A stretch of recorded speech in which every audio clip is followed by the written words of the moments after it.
اللعيبه من غير الجهاز للاسف طبعا تم ابلاغ اللعيبه بعد ما مشوا، فدي حوالي 12 لاعب النهارده، فاحنا اجلنا الاجتماع برضو مع اللعيبه من غير الجهاز وبكره ان شاء الله الساعه 5 باذن الله ان شاء الله عشان نشوف. هم ما عندهمش مشاكل ايوه على فكره، المستحقات واخدينها الحمد لله، النسبه بتاعت المشاركه واخدينها، كل شيء تمام يعني.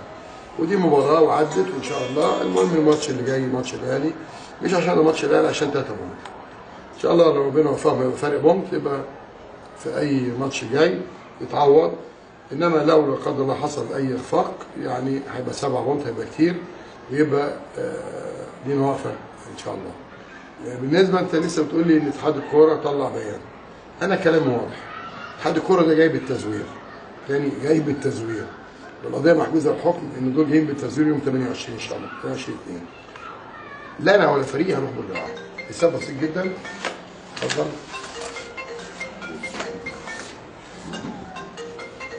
إدارة شؤون المسابقات 22/12/2015 إلى نادي الدوري العام عن نادي مدير التنفيذ حياة جدول مباريات الدوري العام القسم الأول باعتبارا من الأسبوع 13 لحد الأسبوع كذا. مسؤولين عن النادي السيد الرئيس وأعضاء مجلس الإدارة كذا خلاص، التحيات والكلام ده. ترسل صورة لجنة الحكام، الشرطة، نظام الاتحاد، علاقات عامة، تلفزيون، استادات بترو سبورت، شرم الشيخ، دفاع جوي، السويس، اسكندريه، الفيوم، برج العرب. تمام؟ الجدول ده انا ماشي بيه من اول يوم اهو. ماتش الاهلي والزمالك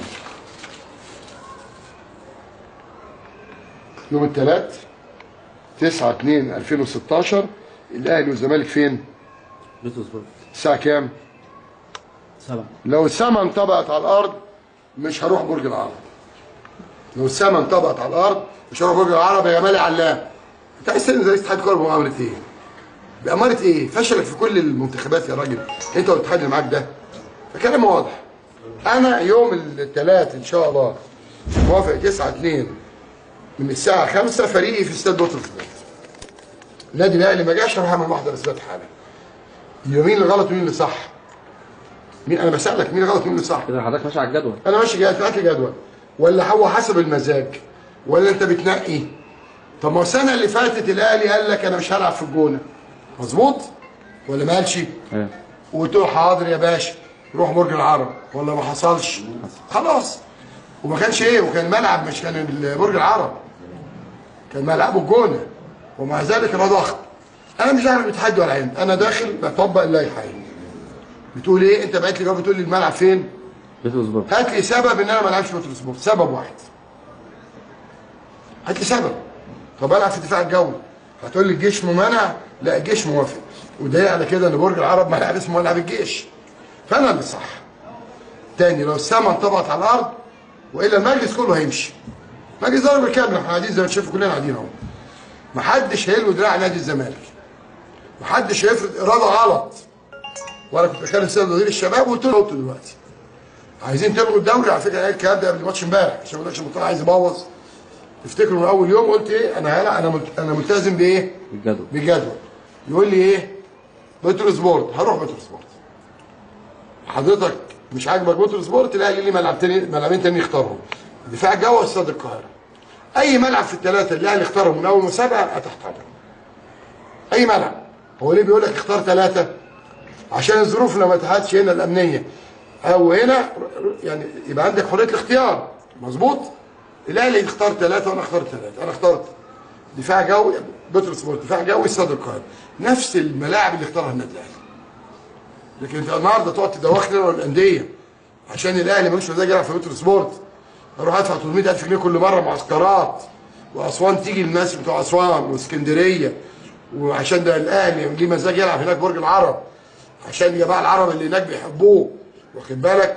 وكلهم اهلاويه، والفريق زي ما حصل مره فاتت واحنا برج العرب الناس اتبهدلت واتشتمت هناك. لا انا اسف. انا هلعب في الاستاد اللي انت حددته او الاستادين التانيين اللي انت قلت عليهم.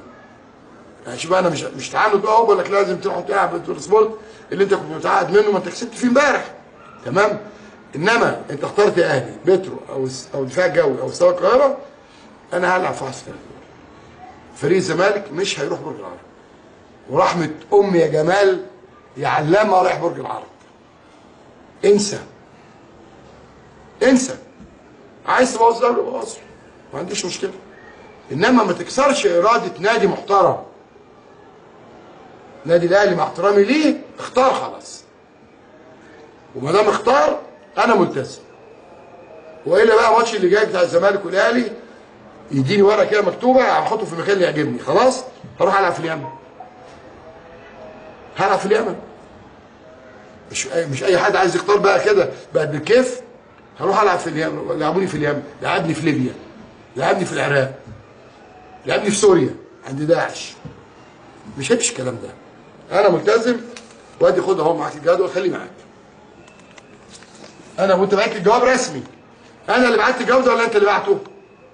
اتحاد الكوره اللي بعته. انا ملتزم باللي جاي في اتحاد الكوره. خلاص. وهو لو عندهم راجل يطلع يقول النادي الاهلي يختار انديه ايه. لو عندهم راجل وبس هو في اتحاد الكوره. قبل ايه راح مع المنتخب يلاعب اليمن ويلاعب ليبيا ويتغلب من الاردن. سيف استقال، مش كده؟ احمد مجاهد عمال يغني على الهيلاء وعلى الاطلال وعمال يلف المحافظات عشان الانتخابات. والله العظيم يا جماعه اي نادي ينتخب هذه المجموعه يبقى يستحق انه يحصل له، ويستحق يتقال عليه اللي بيتقال بقى انه عشان كيلو كباب ادهم 5000 جنيه. مين احمد مجاهد ده اللي يمثلكم؟ مين ده؟ ده بجد مين؟ عايز اعرف مين ده؟ هو ده مش كان موقوف قبل كده سنه عشان ضرب حكم لما كان رئيس النادي بتاعه ده نادي بيلا، لا مش بيلا، عايز افتكر اسم النادي، حمول، مش كده؟ موقوف سنه. ده يبقى بيمثل انديه مصر؟ ده كومبارس يا جماعه. ايوه. فانا بكلم واضح. الزمالك مش هيلعب في برج العرب. الزمالك مش فتوانا، الزمالك ملتزم بالجدول اللي اديته لك. الزمالك هيروح الملعب اللي انت محدده. قدامك حلين، يا اما تقول لي بقى طب انا عندي استاد القاهره والدفاع الجوي اللي اختارهم، تحت امرك يا باشا رايح. خلاص؟ انما الاهلي اختار برج العرب في الثلاثه، سؤالي واضح. اختار قبل كده؟ لا ما اختاروش، يبقى مش هنروح. التصعيد الرئيسي هيبقى عن طريق استقاله او انسحاب من الدوري. يا بيه مش هنلعب يا بيه، احنا رايحين كلنا على استاد بطرس سبورت اللي جاي لي الجدول بيه. خلاص؟ الاتحاد الكوره اللي عمال يبعت جوابات بيانات ده برضه تاني بقول تاني بيانات اتحاد الكوره لا مؤاخذه الميه مقطوعه عندي في العمار والكلينكس غالي. باخد البيانات دي بستعملها في التواليت جوه وبعد بشد السافون، بس مفيش ميه باذن الله في التواليت. بلاش قرف. بكره ان شاء الله اجتماع اللعيبه باذن الله. ان شاء الله.